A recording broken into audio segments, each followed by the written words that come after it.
शुक्लाम्बरधरम् विष्णुम् शशिवर्णम् चतुर्भुजम् प्रसन्नवदनम् ध्यायेत् सर्वविघ्नोपशान्तये व्यासम् वसिष्ठनप्तारम् शक्तेः स्तोत्रमकल्मषम् पराशरात्मजम् वन्दे शुकतातम् तपोनिधिम् व्यासाय विष्णुरूपाय व्यासरूपाय विष्णवे नमो वै ब्रह्मनिधये वासिष्ठाय नमो नमः अविकाराय शुद्धाय नित्याय परमात्मने सदैकरूपरूपाय विष्णवे सर्वजिष्णवे यस्य स्मरणमात्रेण जन्म संसारबन्धनात् विमुच्यते नमस्तस्मै विष्णवे प्रभविष्णवे ॐ नमो विष्णवे प्रभविष्णवे श्रीवैशम्पायन उवाच श्रुत्वा धर्मानशेषेण पावनानि च सर्वशः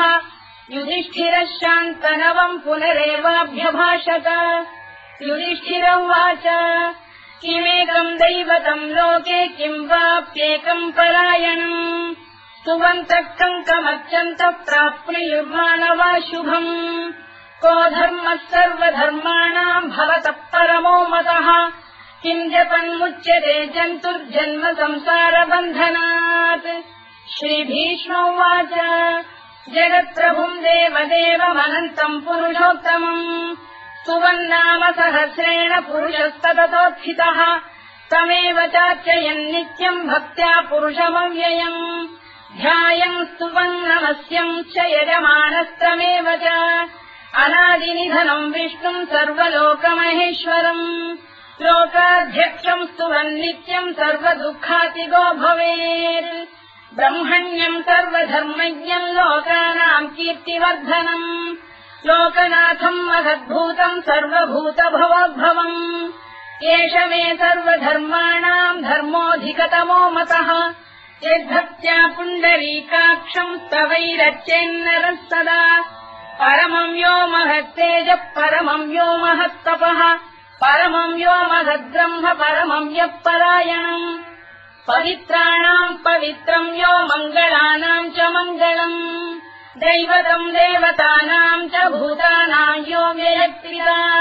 यतः सर्वाणि भूतानि भवन्त्यादियुगागमे यस्मिंश्च प्रलयम् यान्ति पुनरेव युगक्षये तस्य लोकप्रधानस्य जगन्नाथस्य भूपते विष्णोर्नाम सहस्रम् मे शृणु पापभयापहम् यानि नामानि गौणानि विख्यातानि महात्मनः ऋषिभिः परिगीतानि तानि वक्ष्यामि भूतये ऋषिर्नाम्नाम् सहस्रस्य वेदव्यासो महामुनिः छन्दोऽनुष्टुप् तथा देवो भगवान् देवकीसुतः अमृतांशुद्भवो बीजम् शक्तिर्देवकी नन्दनः कृतामाहृदयम् तस्य शान्त्यर्थे विनियुज्यते विष्णुम् जिष्णुम् महाविष्णुम् प्रभविष्णुम् महेश्वरम् अनेकरूपदैत्यान्तम् नमामि पुरुषोत्तमम् अस्य श्रीविष्णोर्दिव्यसहस्रनामस्तोत्रमहामन्त्रस्य श्रीवेदव्यासो भगवान् ऋषिः अनुष्टुप्छन्दः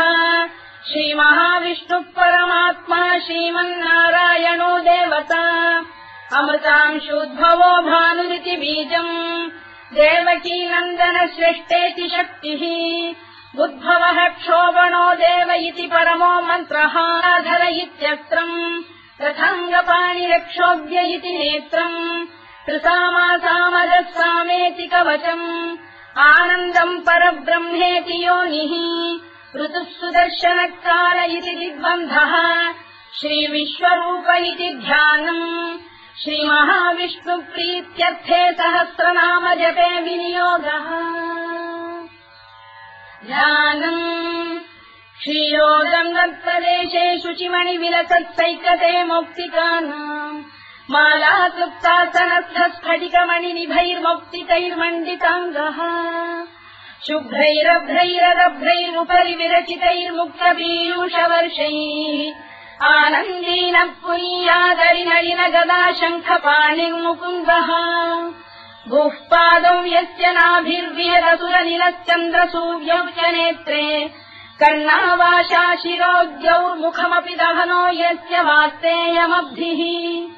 अन्तस्थम् यस्य विश्वम् सुरनरखगो भोगि गन्धर्वदैत्यैः चित्रम् रम्यते तम् त्रिभुवन वपुषम् विष्णुमीशम् नमामि। ॐ नमो भगवते वासुदेवाय। शान्ताकारम् भुजगशयनम् पद्मनाभम् सुरेशम् विश्वाधारम् गगनसदृशम् मेघवर्णम् शुभाङ्गम्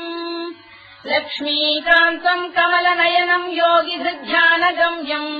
वन्दे विष्णुम् भवभयहरम् सर्वलोकैकनाथम् मेघश्यामम् पीतकौशेयवासम् श्रीवत्साङ्कम् कौस्तुभोद्भासिताङ्गम् पुण्योपेतम् पुण्डरीकायताक्षम् विष्णुम् वन्दे सर्वलोकैकनाथम्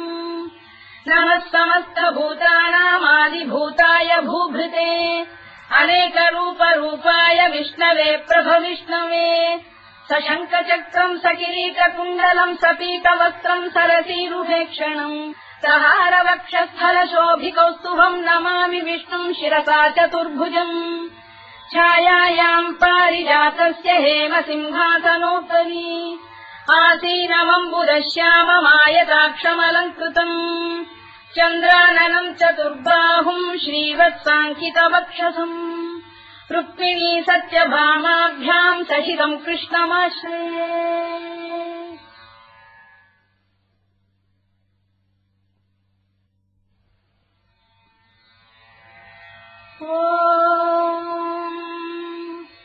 विश्वम् विष्णुर्वषत्कारो भूतभव्य भवत्प्रभुः भूतभृद्भावो भूतात्मा भूतभावनः भूतात्मा परमात्मा च मुक्तानाम् परमागतिः अव्ययः पुरुषः साक्षी क्षेत्रज्ञोऽक्षर एव च योगो योगविदाम् नेता प्रधानपुरुषेश्वरः नारसिंहवपुः श्रीमान् केशवः पुरुषोत्तमः सर्वः शर्वः शिवस्थाणुर्भूतादिर्निधिरव्ययः सम्भवो भावनो भर्ता प्रभवः प्रभुरीश्वरः स्वयम्भूः शम्भुरादित्यः पुष्कराक्षो महास्वनः अनादिनिधनो धाता विधाता धातुरुत्तमः अप्रमेयो ऋषिकेशः पद्मनाभोऽमरप्रभुः विश्वकर्मा मनुस्पष्टास्थविष्ठस्थविरो ध्रुवः अग्राह्यः शाश्वतः कृष्णो लोहिताक्षप्रदर्दनः प्रभूतस्त्रिककुब्धाम पवित्रम् मङ्गलम् परम् ईशानप्राणदप्राणो ज्येष्ठः श्रेष्ठः प्रजापतिः हिरण्यगर्भो भूगर्भो माधवो मधुसूदनः ईश्वरो विक्रमी धन्वी मेधावी विक्रमक्रमः अनुत्तमो दुराधर्षः कृतज्ञः कृतिरात्मवान् सुरेशः शरणम् शर्म विश्वरेता प्रजाभवः अधः संवत्सरो व्यालः प्रत्ययः सर्वदर्शनः अजः सर्वेश्वरः सिद्धः सिद्धिः सर्वादिरच्युतः वृषाकपिरमेयात्मा सर्वयोगविनिःसृतः वसुर्वसुमनः सत्यः समात्मा संविदः समः अमोघः पुण्डरीकाक्षो वृषकर्मा वृषाकृतिः रुद्रो बहुशिरा बभ्रुर्विश्वयोनिः शुचिश्रवाः अमृतः शाश्वतस्थाणुर्वरारोहो महातपाः सर्वगः सर्वविद्वानुर्विश्वरवित्कविः लोकाध्यक्षः सुराध्यक्षो धर्माध्यक्षः कृताकृतः चतुरात्मा चतुर्व्यूहश्चतुर्दंष्टश्चतुर्भुजः भ्राजिष्णुर्भोजनम् भोक्ता सहिष्णुर्जगदादिजः अनघो विजयो जेता विश्वयोनिः पुनर्वसुः कुपेन्द्रो वामनः प्रांशुरमोघः शुचिरूर्जितः अतीन्द्रः सङ्ग्रहः सर्गो धृतात्मा नियमो यमः वेद्यो वैद्यः सदा योगी वीरः माधवो मधुः अतीन्द्रियो महामायो महोत्साहो महाबलः महाबुद्धिर्महावीर्यो महाशक्तिर्महाद्युतिः अनिर्देश्य वपुः श्रीमान् अमेयात्मा महाधृधृत् महेश्वासो महीभर्ता श्रीनिवासः सताङ्गतिः अनिरुद्धः सुरानन्दो गोविन्दो गोविदाम्पतिः मरीचिर्दमनो हंसः सुपर्णो भुजगोत्तमः हिरण्यनाभः सुतपाः पद्मनाभः प्रजापतिः अमृत्युः सर्वदृक्सिंहः सन्धाता सन्धिमान् स्थिरः अजो दुर्मर्षणः शास्ता विश्रुतात्मा सुरारिः गुरुर्गुरुतमो धाम सत्यः सत्यपराक्रमः निमिषो निमिषस्रग्वी वाचस्पतिरुदारधीः अग्रणी ब्राह्मणी श्रीमान् न्यायो नेता समीरणः सहस्रमूर्धा विश्वात्मा सहस्राक्षः सहस्रपात्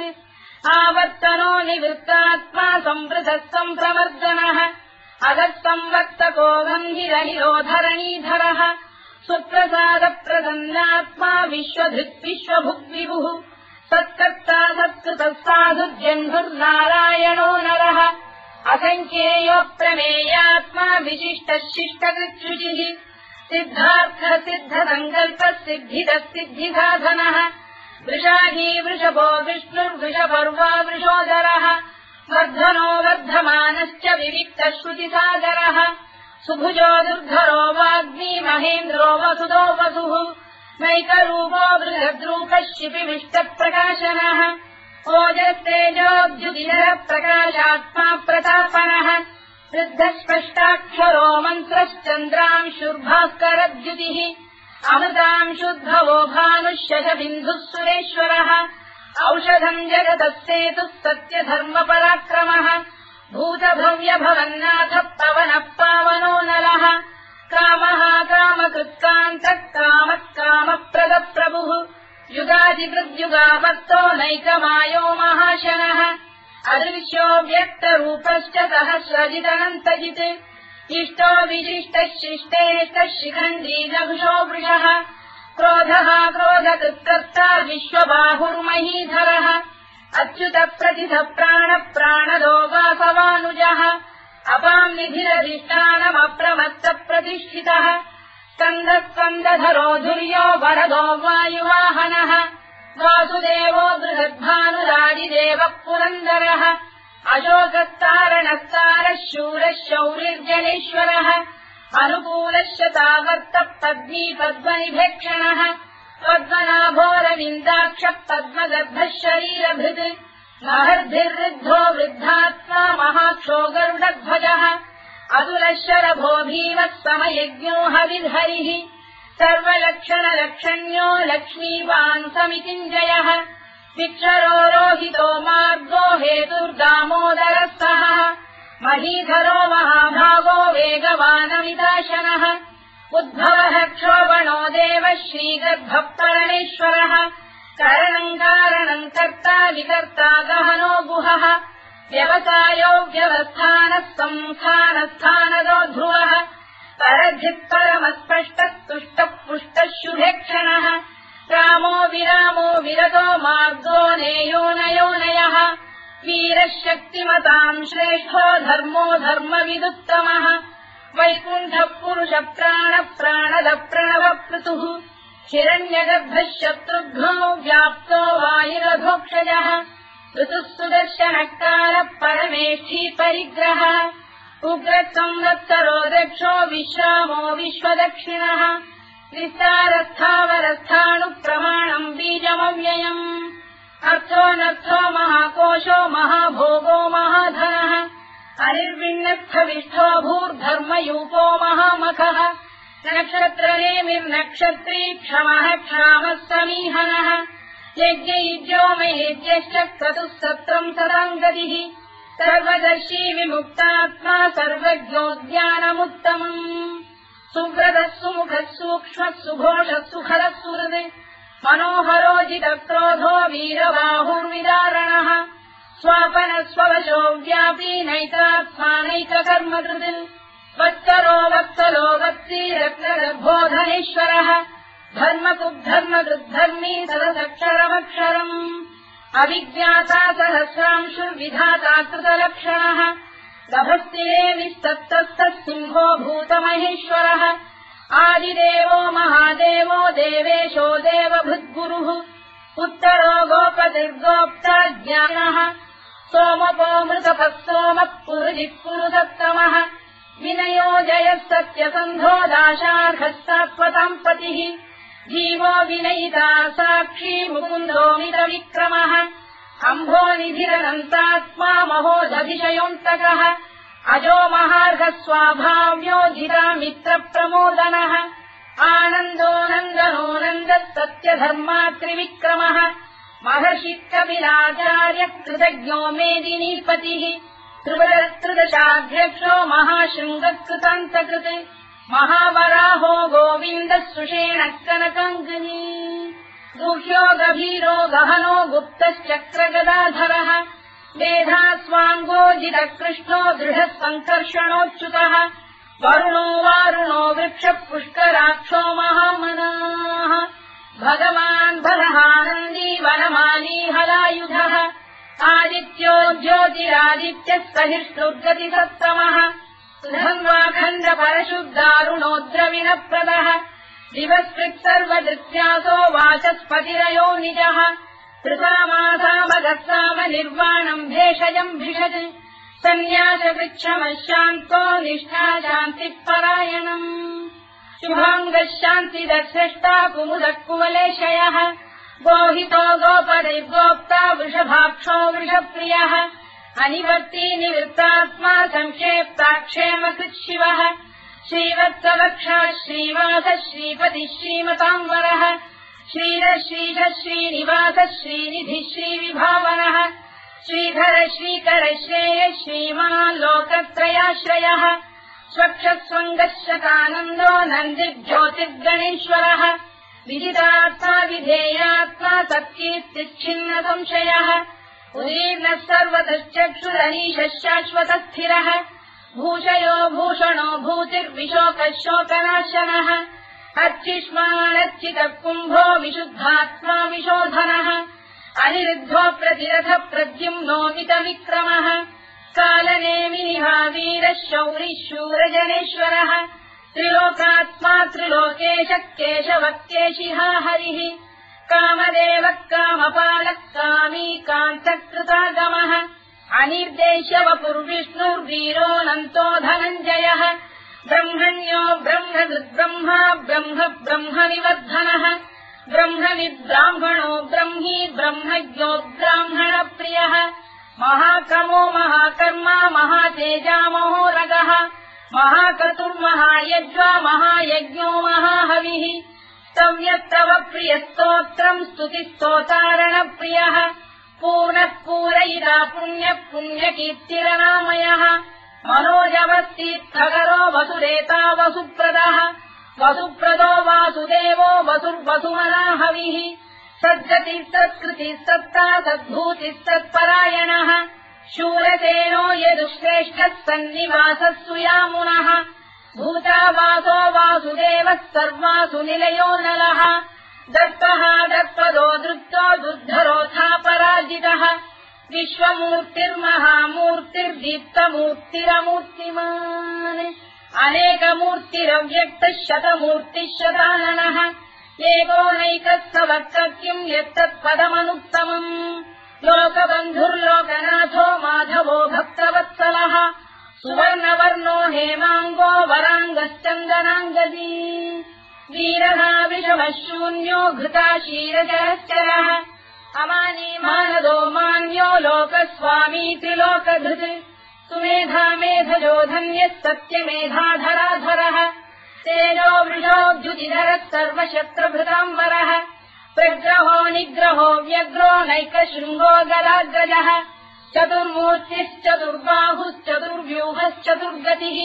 चतुरात्मा चतुर्भावश्चतुर्वेदविदेकपात्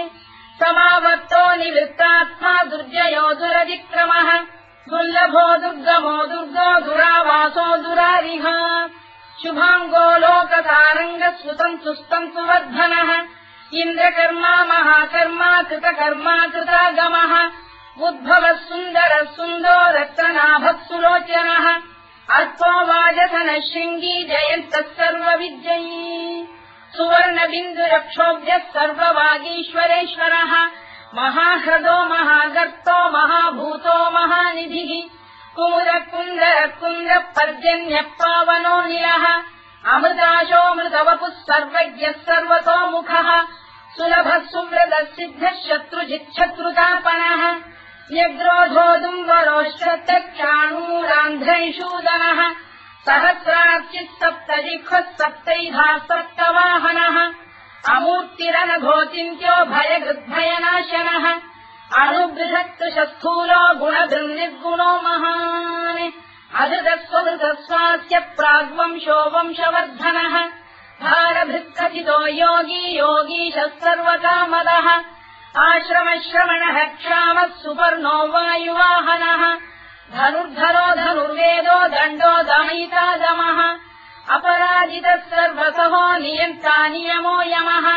सत्त्ववान् सात्विकः सत्यः सत्यधर्मपरायणः अभिप्रायप्रियार्होः प्रियकृत्प्रीतिवर्धनः विधायतगतिर्ज्योतिः सुरुचित्कुतभुक्विभुः रविर्विरोचनः सूर्यः सवितारनिलोचनः अनन्तो हुतबुद्भोक्ता सुखदो नैकजोऽग्रजः अनिर्विण्णस्तदामर्षी लोकाधिष्ठानमद्भुतः सनातनतमः कपिलः कपिरव्ययः स्वस्तिदः स्वस्तिकृत् स्वस्ति स्वस्तिभुक् स्वस्ति दक्षिणः अरोग्रः कुण्डली चक्री विक्रम्यूर्जितशासनः शब्दातिकः शब्दसः शिशिरः शर्वरीकरः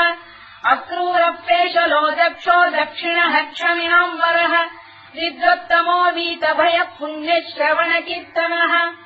उत्तारणो दुष्कृतिः पुण्यो दुःस्वप्ननाशनः वीरः रक्षणः सन्तो जीवनः पर्यवस्थितः अनन्तरूपोऽनन्तश्रीर्जितमन्युर्भयापहः चतुरश्रो गभीरात्मा विदिशो व्यादिशो दिशः अनाधिर्भूर्भुवो लक्ष्मी सुवीरो रुचिराङ्गदः जननो जनजन्मादिर्भीमो भीमपराक्रमः आधारनिलयो धाता पुष्पहास प्रजागरः ऊर्ध्वरः सत्त्वथाचार प्राणः प्रणवप्रणः प्रमाणम् प्राणनिलय प्राणभृत्प्राणजीवनः तत्त्वम् तत्त्वविदेकात्मा जन्ममुत्युजरातिगः भूर्भुवः स्वस्तरुस्तारः सविता प्रपितामहः यज्ञो यज्ञपतिर्यज्वा यज्ञाङ्गो यज्ञवाहनः यज्ञभृद्यज्ञकृद्यज्ञी यज्ञभुक्यज्ञसाधनः यज्ञान्तकृद्यज्ञगुह्यमन्नमन्नाद एव च आत्मयोनिः स्वयम् जातो वैखानः सामगायनः देवकीनन्दनः स्रष्टा क्षितीशः पापनाशनः शङ्खबृन्नन्दकी चक्रीशाङ्गधन्वा गदाधरः तथाङ्गपाणिरक्षोभ्यः सर्वप्रहरणायुधः सर्वप्रहरणायुधवोम् नम इति परमाली गरीशाङ्गी शङ्खी चक्री च नन्दकी श्रीमान्नारायणो विष्णुर्वासुदेवोऽभिरक्षतु वनमाली गरीशाङ्गी शङ्खी चक्री च नन्दकी श्रीमान्नारायणो विष्णुर्वासुदेवोऽभिरक्षतु वनमाली गरीशाङ्गी शङ्खी चक्री च नन्दकी श्रीमान्नारायणो विष्णुर्वासुदेवोऽभिरक्षतु इतीदम् कीर्तनीयस्य केशवस्य महात्मनः नाम्नाम् सहस्रम् दिव्यानामशेषेण प्रकीर्तितम् य इदम् शृणुयाम् नित्यम् यश्चापि परिकीर्तयेत् नाशुभम् प्राप्नुयात् किञ्चित् सोमुत्रेह च मानवः वेदान्तको ब्राह्मणस्य क्षत्रियो विजयी भवेत् वैश्यो धनसमृद्धः स्यात् क्षुद्रः सुखमवाप्नुयात् धर्मार्थी प्राप्नुयात् धर्ममर्थार्थी चार्थमाप्नुयात् कामानवाप्नुयात् कामी प्रजार्थी चाप्नुयात् प्रजाम् भक्तिमान् यः सदोत्थाय शुचिस्तद्गतमानसः सहस्रम् वासुदेवस्य नाम्नामेतत् प्रकीर्तयेत् यशः प्राप्नोति विपुलम् याति प्राधान्यमेव च अजलाम् श्रियमाप्नोति श्रेयः प्राप्नोत्यनुत्तमम् न भयम् क्वचिदाप्नोति वीर्यम् तेजश्च विन्दति भवत्य रोगोद्युतिमान् बलरूपगुणान्वितः रोगात्तो मुच्यते रोगात् बद्धो मुच्येत बन्धनात् भयान्मुच्येत भीतस्तु मुच्येतापन्न आपदः दुर्गाण्यतितरस्याशु पुरुषः पुरुषोत्तमम् सुवन्नाम सहस्रेण नित्यम् भक्तिसमन्वितः वासुदेवाश्रयो मर्त्यो वासुदेवपरायणः सर्वपापविशुद्धात्मा याति ब्रह्म सनातनम् न वासुदेव भक्तानामशुभम् विद्यते क्वचित् जन्म मृत्युजरा व्याधि भयम् नैवोपजायते इमम् स्तवमधीयान श्रद्धा भक्ति समन्वितः युज्येतात्मसुखक्षान्ति श्रीधृति स्मृति कीर्तिभिः न क्रोधो न च मात्सर्यम् न लोभो न शुभामतिः भवन्ति कृतपुण्यानाम् भक्तानाम् पुरुषोत्तमे द्यौस्तचन्द्रार्कनक्षत्राखम् दिशो भूर्महोदभिः वासुदेवस्य वीर्येण विधृतानि महात्मनः ससुरासुरगन्धर्वम् स यक्षोरगराक्षसम् जगत्वशे वत्ततेदम् कृष्णस्य सचराचरम् इन्द्रियाणि मनो बुद्धिः सत्त्वम् तेजो बलम् धृतिः वासुदेवात्मकान्याहुः क्षेत्रम् क्षेत्रज्ञ एव च सर्वागमानामाचार प्रथमम् परिकल्पते आचार प्रभवो धर्मो धर्मस्य प्रभुरच्युतः ऋषयपितरो देवा महाभूतानि धातवः जङ्गमाजङ्गमम् चेदम् जगन्नारायणोद्भवम् योगो ज्ञानम् तथा साङ्ख्यम् विद्या शिल्पादिकर्म च वेदाः शास्त्राणि विज्ञानमेतत् सर्वम् जनार्दनात् एको विष्णुर्महद्भूतम् पृथग्भूतान्यनेकशः त्रीन् लोकान् व्याप्य भूतात्मा भुङ्क्ते विश्वभुवव्ययः इमम् स्तवम् भगवतो विष्णो व्यासेन कीर्तितम् पठेद्य इच्छेत् पुरुषः श्रेयत् प्राप्तुम् सुखानि च विश्वेश्वरमजम् देवम् जगतः प्रभुमव्ययम् भजन्ति ये पुष्कराक्षम् न ते यान्ति पराभवम् ओन्नमयिति अर्जुनोवाच पद्मपत्रविशालाक्ष पद्मनाभसुरोत्तम भक्तानामनुरक्तानाम् त्राता भव जनार्दन श्रीभगवानुवाच यो माम् नाम सहस्रेण स्तोतुमिच्छति पाण्डव सोऽहमेकेन श्लोकेन स्तुत एव न संशयोऽन्नम इति व्यासोवाच वासनाद्वासुदेवस्य वासितम् भुवनत्रयम् सर्वभूतनिवासोऽसि वासुदेव नमोऽस्तु ते वासुदेव नमोऽस्तु ओन्नम इति पार्वत्युवाच केनोपायेन लघुना विष्णोर्नाम सहस्रकम् पठ्यते पण्डितैर्नित्यम् श्रोतुमिच्छाम्यहम् प्रभो ईश्वरोवाच श्रीराम राम रामेति रमे रामे मनोरमे सहस्रनाम तत्तुल्यम् राम नाम वरानने श्रीराम राम रामेति रमे रामे मनोरमे सहस्रनाम तत्तुल्यम् राम नाम वरानने श्रीराम राम रामेति रमे रामे मनोरमे सहस्रनाम तत्तुल्यम् राम नाम वरानने राम नाम वरानन ओन्नम इति ब्रह्मोवाच नमोऽस्त्वनन्ताय सहस्रमूर्तये सहस्रपादाक्षि शिरोरुबाहवे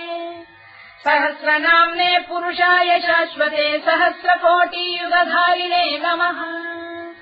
सहस्रकोटियुगधारिणे नम ओन्नम इति